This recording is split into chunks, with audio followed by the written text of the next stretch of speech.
ప్రభుత్వం. నువ్వు సబ్సిడీస్ అనగానే ఏం చేసినావు? నువ్వు 90-45 చేసుకుంటా చాలు. మరి అప్పుడు సబ్సిడీస్ అయితే కేసీఆర్ ఏం చేసిండు? అడ్వకేట్లను పెట్టి వాయిదించి ఆంధ్రప్రదేశ్ యొక్క తీర్పును పక్కకు పెట్టించి 90 టీఎంసీలకు పని కొనసాగించిండు కేసీఆర్. ఇది మీకు మాకున్న తేడా. సరే, ఇది కూడా ఇంపార్టెంట్, కానీ చాలా పెద్ద టైం తీసుకోవాలి.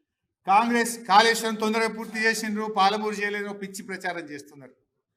కాళేశ్వరంలో మనకు నికర జలాలు ఉన్నాయి, 968 టీఎంసీల నీళ్లు ఉన్నాయి కనుక అక్కడ నీటి కేటాయింపులు చేసినప్పుడు అనుమతులు వస్తాయి. పాలమూరు రంగారెడ్డిలో మనకి ఏమైంది? నీళ్లు లేకపోతే, నీటి కేటాయింపులు లేకపోతే ఈసీ క్లియరెన్స్ రాదు.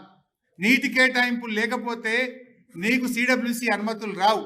అనుమతులు రాకుంటే నువ్వు ఫైనాన్షియల్ అరేంజ్మెంట్ చేయలేం, ఎక్కడి నుంచి లోన్లు తేలేం, కేంద్ర ప్రభుత్వం నుంచి కూడా డబ్బులు రావు మనకు. మరి పాలమూరులో ఆ సమస్య ఉంటే కూడా కేసీఆర్ గారు రాష్ట్ర ప్రభుత్వ నిధులతో దాన్ని తొందరగా చేసి